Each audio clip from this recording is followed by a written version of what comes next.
vacated out. You probably are.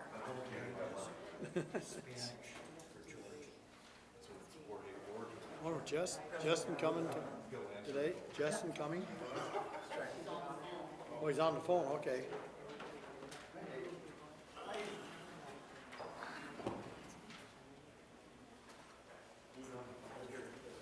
Huh? Yeah, Justin.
Pledge allegiance to the flag of the United States of America, to the republic for which it stands, one nation, under God, indivisible, with liberty and justice for all.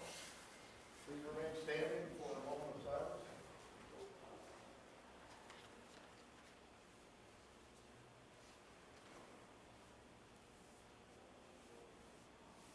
Thank you very much. Please silence phones, pagers, other electronic devices. Do we have Mr. Wright on the phone? Do we have a fifth supervisor? Yes, I'm here. Good. First issue on the agenda is citizen concerns. Do we have any citizen concerns regarding anything that might be on, or might not be on the agenda that they want to discuss? Mr. Brown. Mr. Chairman and Board, I'd just like to take a minute and share with you my retirement letter. I will be retiring from my position July 6th of this year.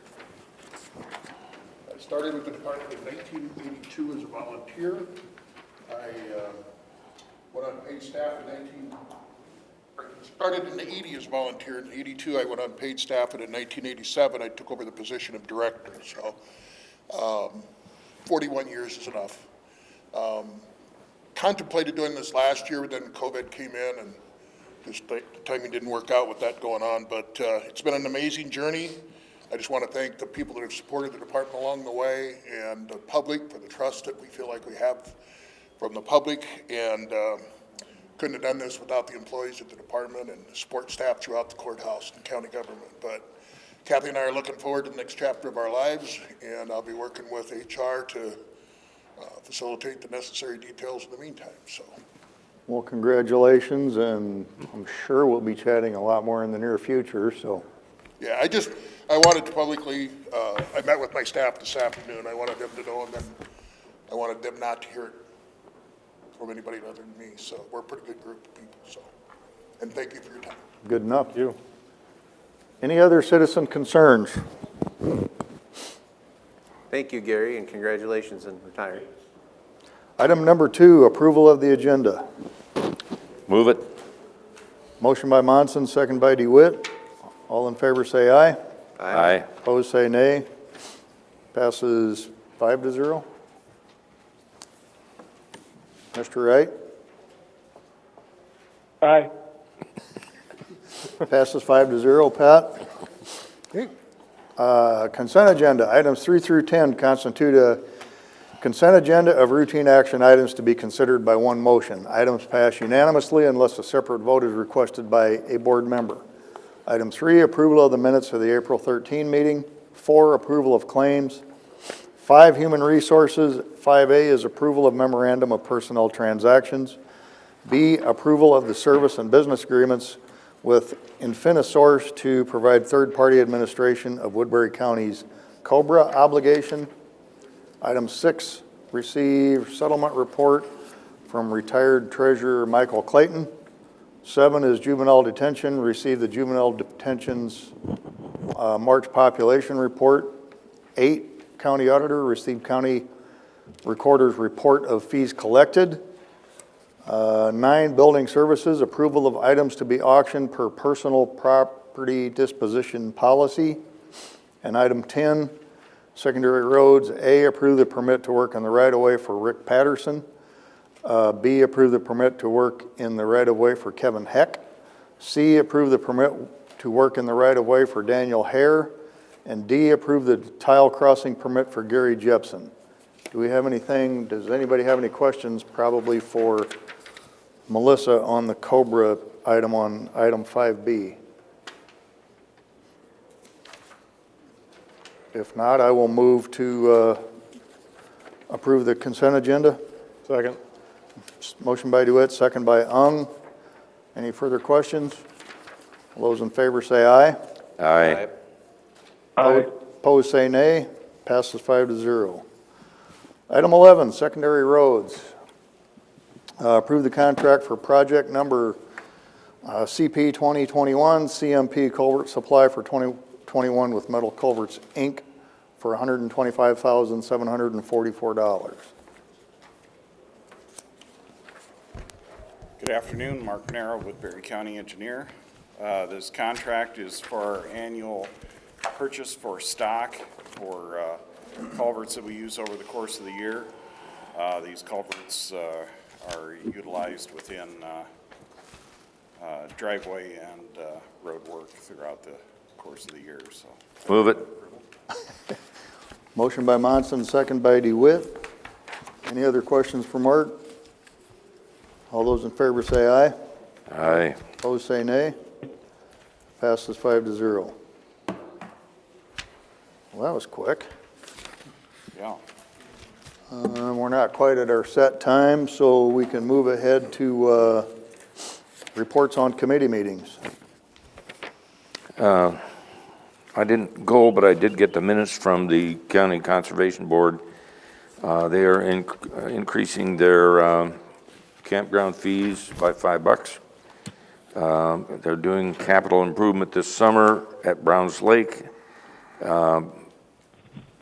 They want to do another section at Snyder's, but they're holding off on that. They're working with Dennis on that.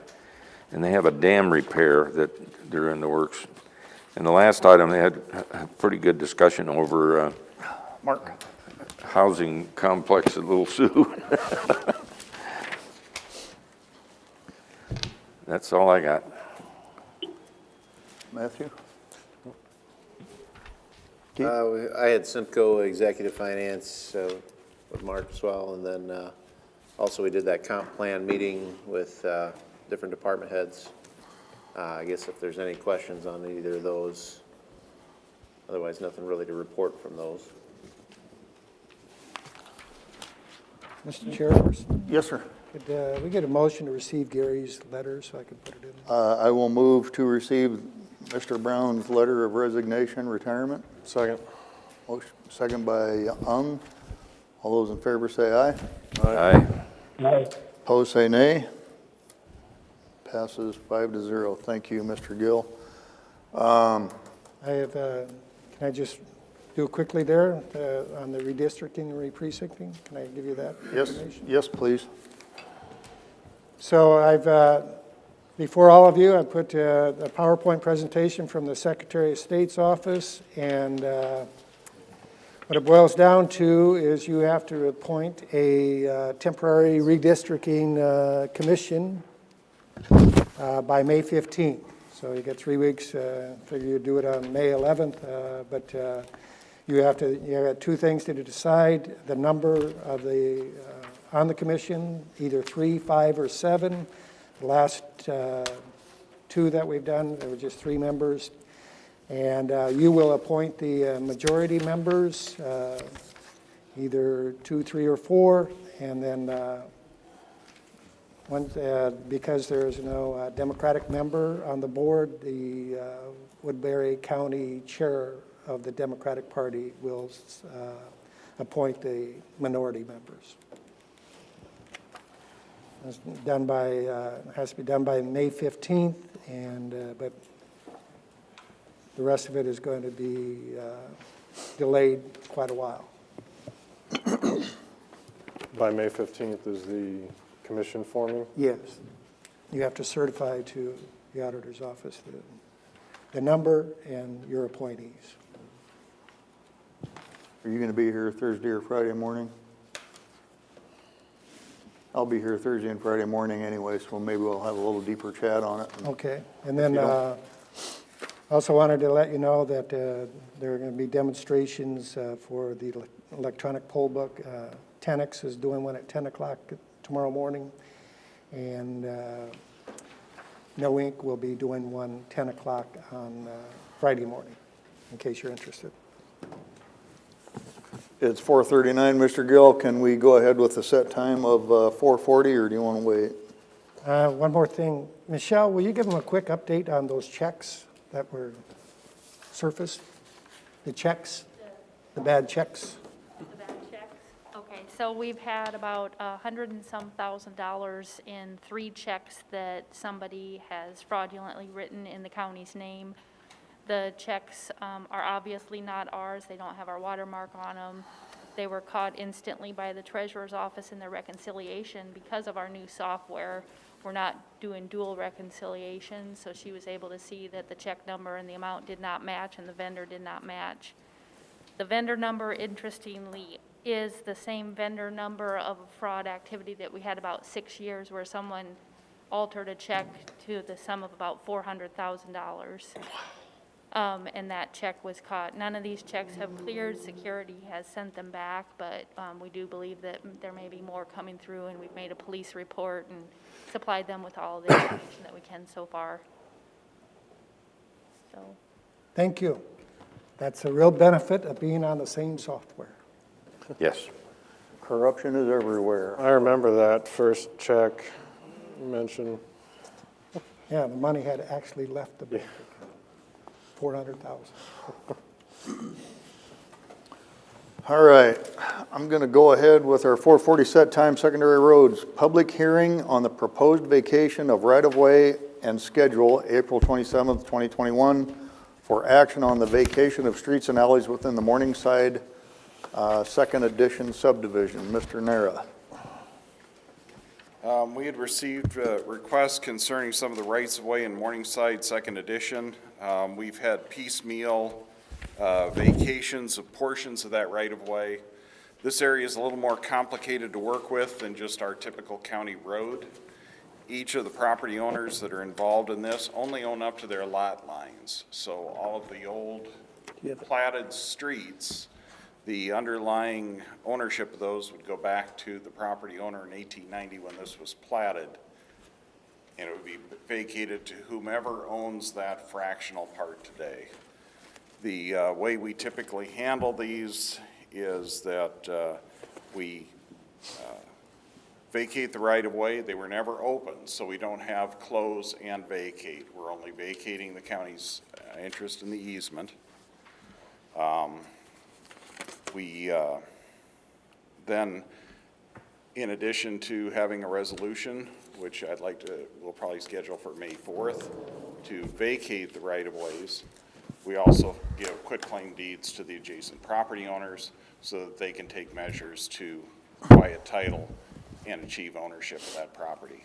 This isn't something where we have the ability to split it ourselves, since each of those alleys and streets is its own parcel of sorts that exists until such time as those parcels and lots are recombined as part of a later zoning action. Based on the comments that we received in our office, we're withdrawing the vacation of Hoyne Avenue between Block 30 and 31 and 32 and 33. The reason for this is we believe that Wells Avenue was the access to a couple of remote-owned properties. Wells Avenue is not accessible. The problems on getting through Wells have been exacerbated by the additional drainage that's coming off Siouxland Christian School.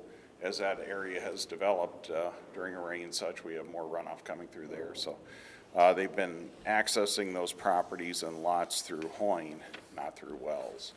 So we'll have a subsequent action to vacate Wells. Once we're done with this series of vacations, we'll have Morningside Second Edition pretty well cleaned up. Just so the board's aware of this, this area was annexed by the city of Sioux City. In 1890, it was platted as Morningside Second Edition. In 1899, Sioux City de-annexed it and turned it back to the county.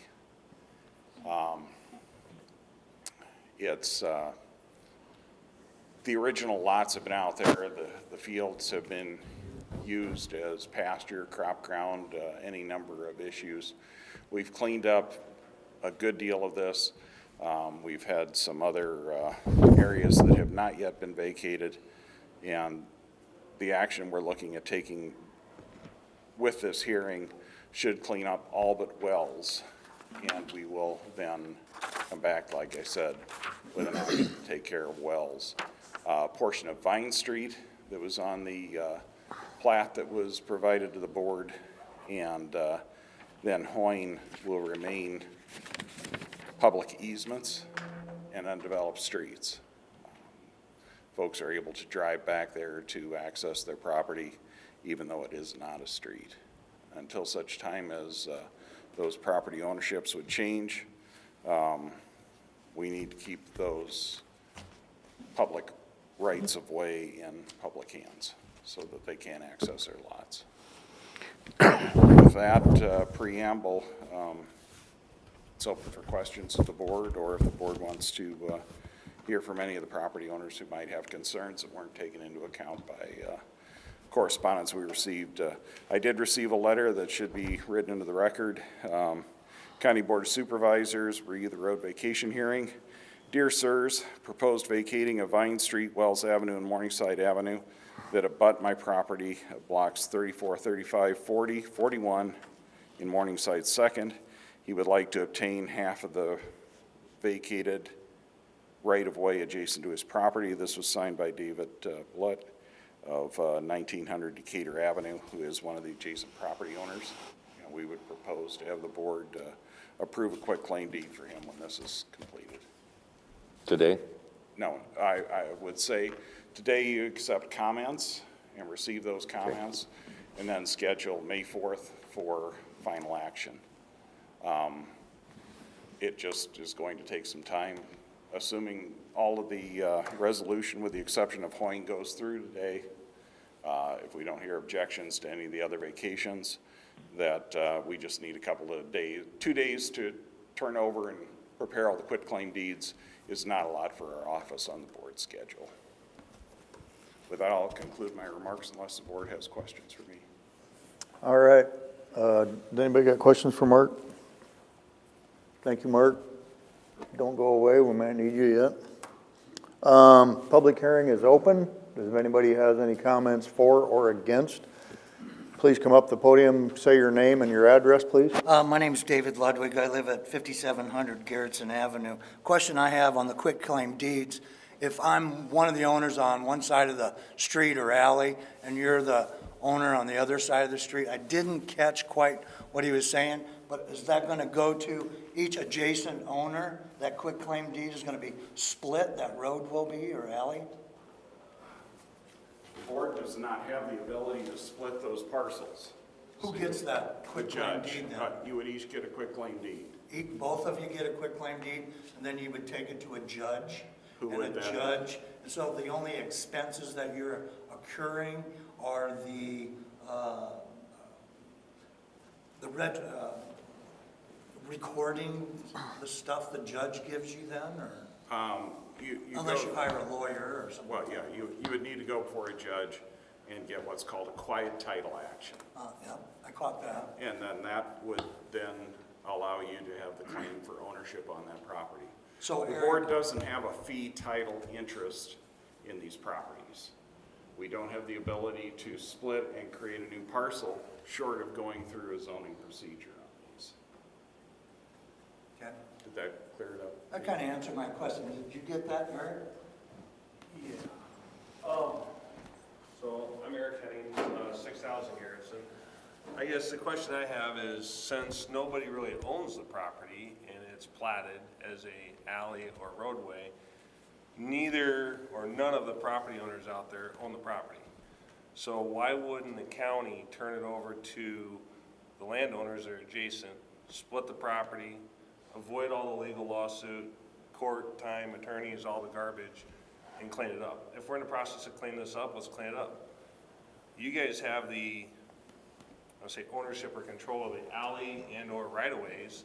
Split it in half, give it to the property owners, left or right, and be done with it. Pretty simple and clean.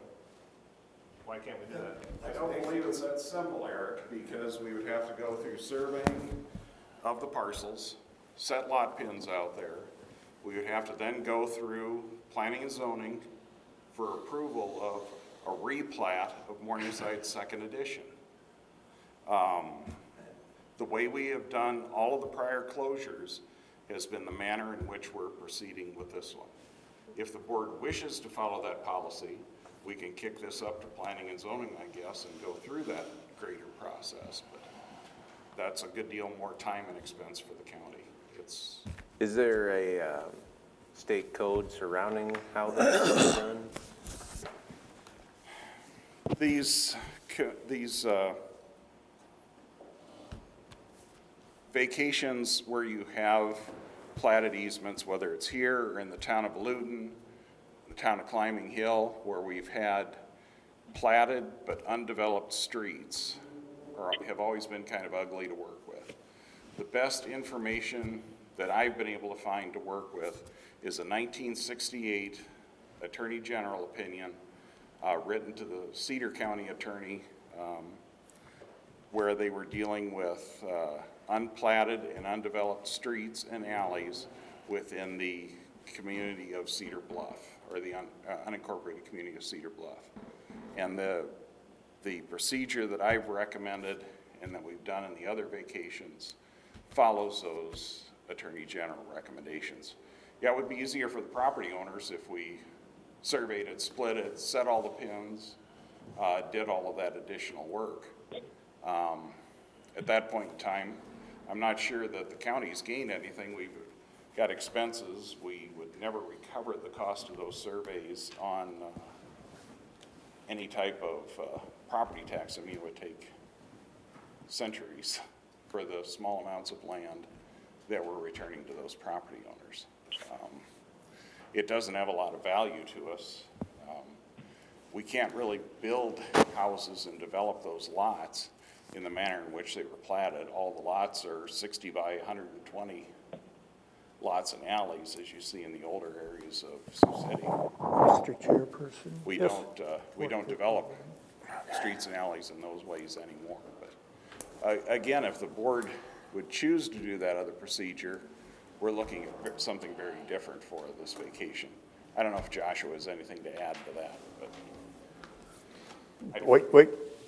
We're at another set time at 4:50. Do we need to close the public hearing for the moment or just move on to the next one? You can just move on to the next one and All right. recess on that hearing. We're going to recess on the 4:40 set time for the public hearing on the proposed vacation, and we are going to move into board administration, public hearing to levy general basic property tax rate which exceeds statutory maximum. Dennis? Okay, in this public hearing, we're actually going over the 350 cap up to 3.65946, which is over $779,165. We've been doing this for the last several years. This is a formality to give the public a chance to respond to this. This is all I have for this hearing. Is this the public hearing now then? Or do we have anybody to speak for or against on the public hearing public hearing to levy general basic property tax rate which exceeds the statutory maximum? Move to close the hearing. Motion by Monson, second by DeWitt to close the public hearing. All those in favor say aye. Aye. Opposed, say nay. Passes 5-0. Item B, public hearing on proposed FY 2022 budget. We are now in public hearing. Is there anybody that wish to speak for or against on this topic? Hearing none, I move to close the public hearing. Motion by Monson, second by DeWitt to close the public hearing for proposed FY 2022 budget. All those in favor say aye. Aye. Opposed, say nay. Passes 5-0. Item C, adoption of FY 2022 budget and resolution. Okay, in this one here, before we adopt it, I do have one item we need to address here. Deals with our bond issue that we passed of $50.3 million. We have issued the bonds for the first $25.3 million. The second $25 million will not occur till late June or probably into July. So I've talked with our bond counsel, also talked with our financial advisor that we are recommending that we do not levy the tax next fiscal year for that second bond issue and work it out with the interest payments to incorporate them into the 22-23 budget year. And we'll just go through the whole process there. It shouldn't affect our tax rates in the future by a penny or less. They'll work it out so all comes back the same. So we're proposing a reduction of the second bond issue, and that'll decrease our tax rates by approximately 30.5 cents. So our new tax rates would then come out to where it's 7.52378 for the urban towns. That'd be all the cities in Woodbury County, which is a slight decrease from the past, or a slight increase, and then the decrease would come down on the rural basics. So overall, tax rate has stayed stable or just a slight change under. And the only reason our tax rates are going up because of the bond issue on the first issue, so about 30 cents. And on the second deal, it's a CIP that we do every year. That, potentially I could come back once we get our set number down the road here, probably another month. We can always reduce the tax askings before they certify back in June. So if we find out we are not going to spend all of this $1.8 million we have proposed, right now it's 1.4, but you got to leave a little latitude in case something happens between now and June 30th. If it doesn't happen, about the last part of May, we'll come back and maybe reduce our bond, our loan, capital loan here. We do that with a local bank, down by maybe 300,000 possibly. But we want to give every opportunity to fund what projects we do have this year left. But we always have the opportunity to come back and reduce it. So there's a potential we could even go a little bit lower on our debt service levy. But the basic increase is due to the county jail, which the voters did approve. The only benefit we're getting now, we aren't putting it all on the backs of the taxpayer this coming fiscal year. So we'll be levying for one bond issue this year. Next year we'll be levying for two. The following year we'll be having income come in to hopefully reduce the tax asking to the taxpayer, as was promised. Incorporated in this budget also, they did have the recommendations. This is in your board packet. They did go across the board 2.75%, which we do have plugged into our budget when we adopted it. That's the same for elected officials and deputies. That's the same as all county employees got this year. So it's already embedded there, but that's part of our public hearing here. So when we adopt the budget, we adopt everything with the correction of the one bond issue. I did do a recap here, the last 2 pages of your packet, Shows you what the tax rates are compared to last year, or the current year. It shows our operating budgets went up a little bit, from 60,944,000 to 61,046,000. Then I showed also how it affects on the city side, the residential, commercial, industrial. On the townships was your resident, or area outside your towns. Showed you residential, commercial, industrial, and ag lands. And the reason ag lands went more than others is they had a valuation increase. Also, the rollback went up 3.13%. Those are total beyond the control of the Board of Supervisors, those are dictated by the state on the rollbacks. So all said, you know, it's been a pretty good budget year. Everything's gone good. We've embedded the new jail into it, half of it. The other half will be next fiscal year, 22, 23, 23, 24. It should be done. And, you know, when we get the board concerns, Rocky can report on how our bid went today for the county jail site prep. So with that said, that's all I have. And it'd be with that one, you know, motion to reduce the debt levy by the one bond issue, and then approve the budget, and also have a resolution made up for the budget, to adopt the budget. So Dennis, you said operating budgets went up, but you mean the total, right? It looks like Yes, I mean, you're I'm saying, sorry, the total, yes. you're saying operating budgets went down and the capital CIP went up a little. Yes. I'm sorry there, I should have broke it down, but I did on the sheet here. Yes, operating did go down, CIP did go up a little bit. Yes. The one thing that our CIP big this year was doing the HVAC in the courthouse. That's a little over $1 million of our $1.8 million. And those were unexpected. That's why we don't borrow the money till May, so we can cover our expenses during the current year. Move it. Motion by Monson, second by DeWitt. Any other questions or comments for Mr. Butler? I actually understood what you said.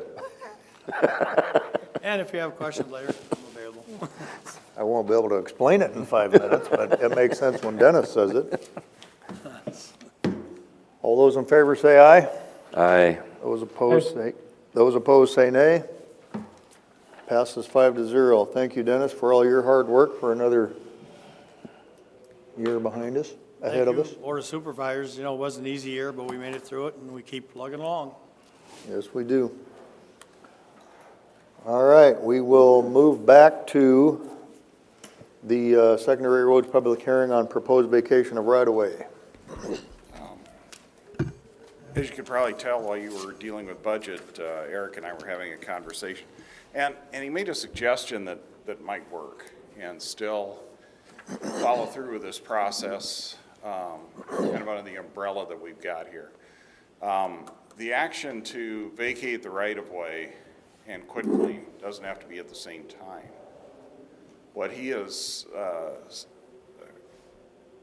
based on what we were talking about, what I might suggest is that we could do to avoid replatting would be, once each of these are vacated, we send a letter to the adjacent property owners. Ask, do you wish to split this? And we get a quote for land surveying for each of the platted splits. Property owners pay for those to prevent the county from being stuck with the cost of doing that. And then we quit claim based on that platted former right-of-way easement. Does that seem like a...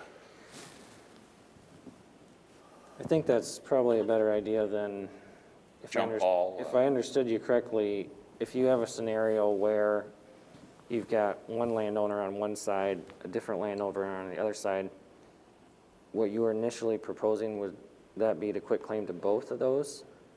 The board would give each of them a quitclaim deed, and for the same property? they would have to file an action to quiet title based on use. You know, who would be able to demonstrate that they've used the Right, but I'm asking, are you talking about the quit claim from the county being up to the center line or for the whole area?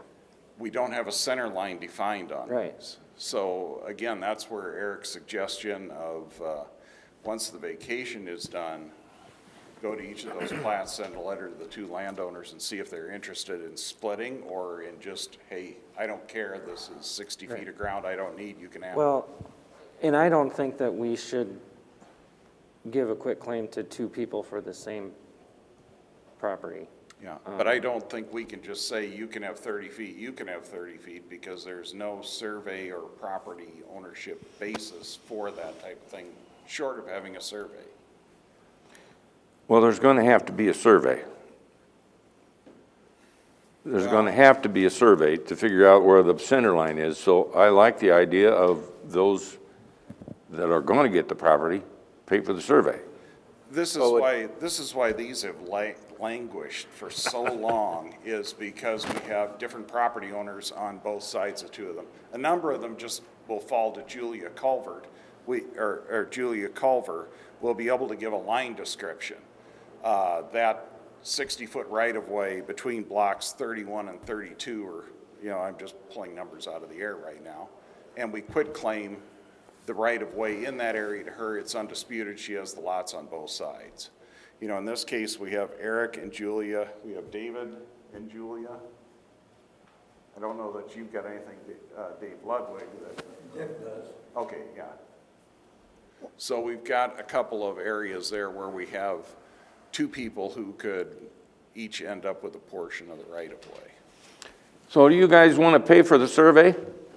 Of course not. No? Well, I'm trying to understand this here. We're having a public hearing to vacate vacate the right-of-way and schedule, but I guess my question is, do we have anybody that is specifically opposed to vacating it? I mean, we're obviously getting Mr. Hennings. Okay, so. I guess just, I'll throw my 2 cents in again. I'm not opposed to it. I'm for vacating it, 100%. Okay. I'm just opposed to throwing 2 quitclaim deeds to 2 separate property owners who are then gonna go to court, fight with attorneys, and waste a bunch of time and money. I think it can be separated out, and if I want half of an alley and the neighbor wants half the alley, we split the survey cost, we each get half the alley. It's done. Neither one of us have real right to the alley, according to 1899, but I'm just saying, you know, cost-wise, it makes sense to do it that way. I don't want to spend any more money, but I don't want to sit in a courtroom and spend a bunch of money on an attorney. We all lose. It's the simplest, cleanest way to clean it up. If a property owner doesn't want what's being vacated, and the other property owner wants it, they can pay the full survey and get that portion that's going to be vacated. I mean, it's just, you know, land isn't free, but at the same side, I don't think we should be spending thousands of dollars in attorney fees trying to vacate alleys that should have been vacated years ago. If only one landowner wants it, it's just a quitclaim deed, we can do that by line description. We don't need a surveyor then. Just as we've done with property that we dedicated to David Blood and people in the past out there. We would just be able to do a lot and block description of the portion in the quitclaim deed that is now theirs. Because all those plats, they show up in our GIS and Sidwell system, or not Sidwell, but Schneider Corp system. What would it cost to survey that ground? Ballpark. No, I don't think it would cost that much. I'd be surprised if You it know, did. when I had pins reset on my property, I think that cost me about $500 per pin. Oh, I'm sorry, $500 for 5 pins. So to re-survey my lot, going from a section corner to a found lot corner and then measuring where because I have 5 pins that mark because of different property splits of my property. I think you can figure about $100 a pin probably. How many do you think out there? Ballpark. Quite a few. There'd be probably between Mr. Blood and Culver, there would probably be, I think, 4. Between Culver and Hennings, there'd be 2. You know, there'd be a couple in Ludwig's. You know, we could, I'm guessing that, you know, it's just a guess. You know, we'd have to get a land surveyor to look at it. We're probably looking at $5,000 to $6,000.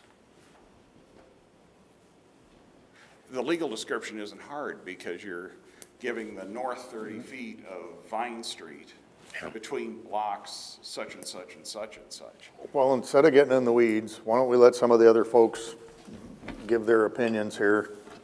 Sir, I see you want to speak. Charles Holt, 6012 Garrettson Avenue.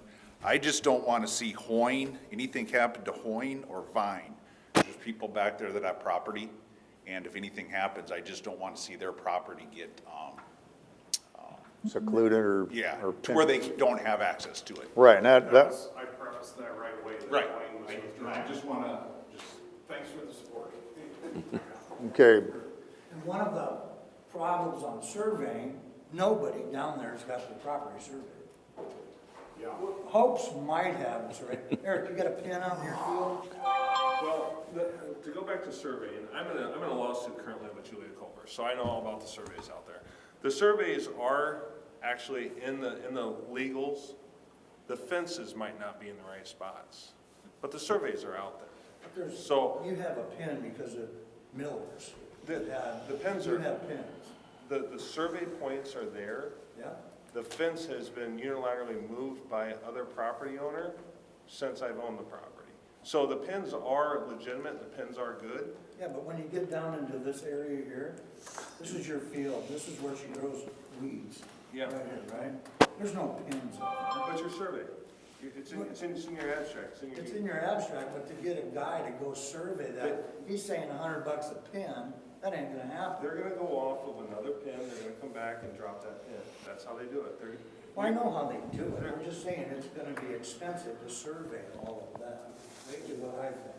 You can, I'm just trying to mitigate and say, hey, you can go to court, you can fight your property owner, neighbor for half of what you think is yours, or you could split it up front and split You the know, survey cost and be done with it. If, let's just say you and me own property on both sides of an alley.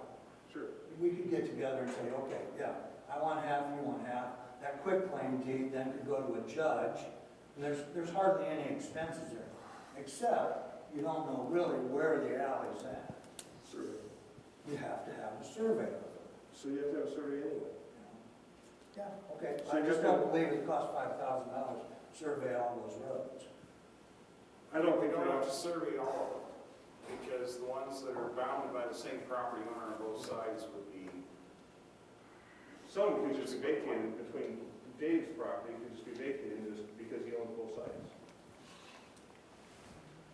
Dave Boot, 1900 Decatur. My property, block 34 and 35 along Vine Street, is pinned, and they're existing pins along my side. so are you for or against vacating these parcels? I'm ambiguous about it. I mean, I'm retired, so I don't want to face a big expense of resurveying what is already surveyed along my property. You've been here before on this topic, years ago. Yeah, when they vacated the land south of, yeah, it's been a long time ago.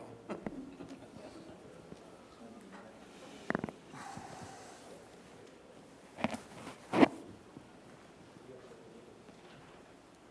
you doing? I'm Dick Ludwig. I own along this Wells Avenue here, 12 through 17. Oh, no, wait, excuse me, that's not right. Honing Avenue. Oh, I'm nervous. The road that I'm talking about is this Honing Avenue thing. It's a primitive access, but it actually gives me access to the lots that I own down below there. If they condemn that, that landlocks my piece of property. I don't have a way to get there. With your map that you're looking here, there's no access off the road for me to use Wells Avenue. I'm assuming, somebody's assuming that I'm supposed to use that. There's no way to get off the road. You're cutting across people's fields. There's not a road. And then back to Vine to come back to my property. So I'm definitely opposed on that road there because it cuts me off. I can't get to where I want to go. That's the road he has to be removed though, right? That I own. Yeah, that one worth drawing. That one's withdrawn. What am I doing here? It's hard to hear out here. I understand. Yeah. Thanks for hearing me out. Yep. Thanks for coming.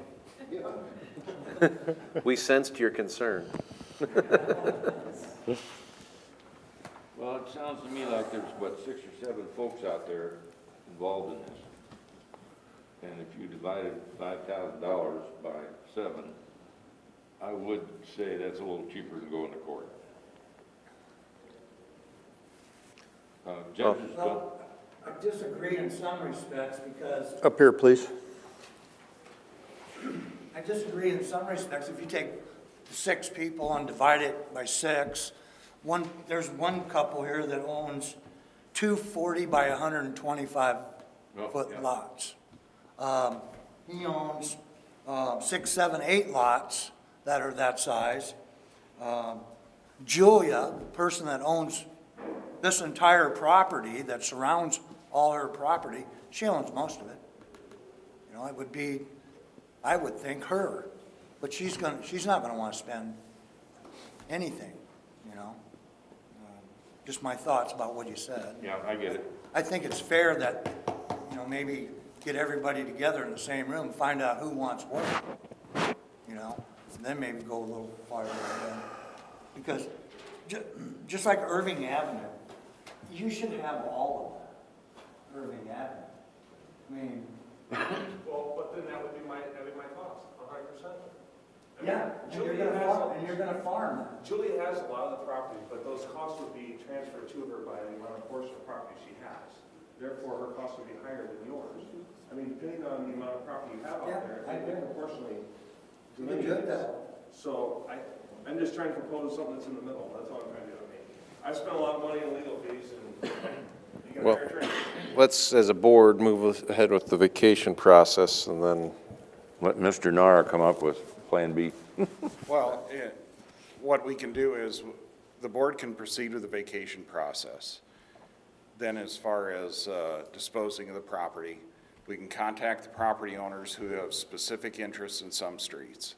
Some of the streets we're vacating, it's obvious who's going to get it, and we can write the quitclaim deed for those people.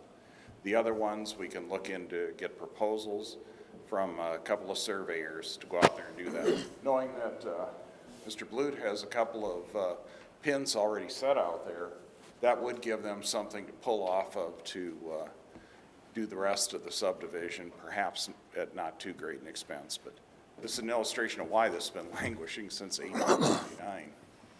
Well, and I've been around long enough that it's been going for 20 years. I think I first dealt with this in 2009, right after I got here. Yep. That's when we had the first vacation. Well- I would suggest the board, if there's no more comments, then the board could take everything under advisement. We return with a recommendation on May 4th and offer both vacation resolution and then a process to split the properties. Well, as a disclosure to everybody in this room, I've been acquainted with Dick Ludwig for longer than I care to count, but I didn't even know you had property down there, Dick. But I want to make sure that his concerns and anybody's concerns are met, that we don't want anybody landlocked Correct. without some sort of an easement or something, so that, Again, that's why we're retaining Hoynes and why we withdrew it and why we did not put Vine Street in this resolution at all. Because we knew we had to get back to those. Our misreading was that they could get to it down Wells. well, But after, I had a couple of calls and they said, we're using Hoyne, we're not using Wells, so that's why we're withdrawing Hoyne based on those comments we received in the office. well, if we can move forward with this and yet come up with some satisfaction that's amenable to everybody without causing anybody harm to their property and so forth, then I'm all in, and I would assume the balance of the folks in here would be the same way. And nobody, speaking for me, I don't think we're looking to hang survey costs on the landowners. It's just a matter of some things might need to be done. If it's a cost of a survey and you end up with more land, more property, a little bit better parcel of the ground, whatever. I haven't been down behind there for years, but let's make sure that we come up with something amenable to everybody. So once the quit claim deed is yours, then the county's gonna receive the taxes on it, right? It's gonna be a tax piece of property. Yeah, it'd be, You'd probably pay like $5 to the county, though. it'd be not much. I mean, it'd be, Next year it'll be $5.25. Done deal. All right, let's get this over. I'd move to close the hearing. just what? It's Second. just the public hearing. Public hearing. If there are no more comments, I'd move to close the hearing. motion by Monson, second by second. DeWitt to, Raddick. or Raddick, I don't, whichever, to close the public hearing. All those in favor say aye. Aye. Aye. Opposed, say nay. Public hearing is closed. Thank you. All right, we're back to reports on committee meetings. Mr. Young, do you have anything? Mr. Raddick, Mr. Monson, we had we'll wait for all these landowners to. Faster, Mr. Ludwig. That's his high speed right there. I've known him for years. Reports on committee meetings. We have the LEC Authority met this afternoon. We did receive bids for the dirt work. It was a very, very pleasant surprise that the bids came in substantially lower than we were expecting. I don't want to really say the numbers yet because it is taken under advisement to make sure that the specifications and so forth are going to be done, but please understand that substantially cheaper. So one little chunk of good news. Are we talking dirt cheap? Wow, Reddy. Oh, That's right. wow. If Keith would have said that, good one. Thank Good you. one. Thank you. Shaking my head. We were expecting 1.7 million, and we ended up with the lowest bid being less than half of that. So, to Mr. Ung and his one-man comedy show, yes, it's dirt cheap, relatively speaking. So that said, I can't really think of anything else. Item 15 is round 2 of citizen concerns. Anybody else? I knew you were snickering for some reason. I just didn't see it coming. Round 2 of citizen concerns. Anything that's not on the agenda that wishes to be addressed? Item 16, board concerns. I have one. We need to get somebody to adjust these speakers so people can hear. Obviously, they're saying they can't hear. You did know that we're working with IT to get something moving Yeah, on that. Okay. Yep. We're overhauling the video and the audio We're looking at conferencing and Excellent. substantially overhauling this, so Excellent. good point, Mr. Raddick. So when do we get the official population number for the county then, for the, is that like May 1st? No, it's going to be, right now the Constitution says that you have to go through the legislature first, and those districts, the Legislative Service Agency has to do that. They don't get the numbers to do that. So they're not even going to be able to present it to the legislature. It's going to go to the court. The court will use the Legislative Service Agency to do that, and it's going to be a long time in coming. So it's going to be late. So no reason to get nervous about this. All you have to do is decide the number and who your majority appointees are. Well, if it were my choice, I'd probably pick 3, because the ability to get lots of people together is. We're not deliberating right now, Mr. I know, I'm just letting my preference be known. Mr. Ung, you had something. yeah. Maybe some of you already know that my wife's mom last August passed away in Honduras, and we haven't been there since. So we are going to be going down to see the family. So I will be bandwidth willing, calling in for the next 2 board meetings. I'll be in a small rural town in Honduras, so wish me luck. With broadband service? I don't think there's fiber, very spotty. We'll see, I may be cutting in and out and running up on mountains and stuff to get a good signal, but, and then I had a question on the commission. It says in there, the minority party appoints the remaining members. So he said the Democratic Party chair then. Right, but Mark, I mean, what are you? Independent. You're independent, so is that not? That's You are a registered Republican. Oh, I am? You are. I can fix that. Well, that's news. All right, then. Are you good? Yeah. Anybody else? We are adjourned.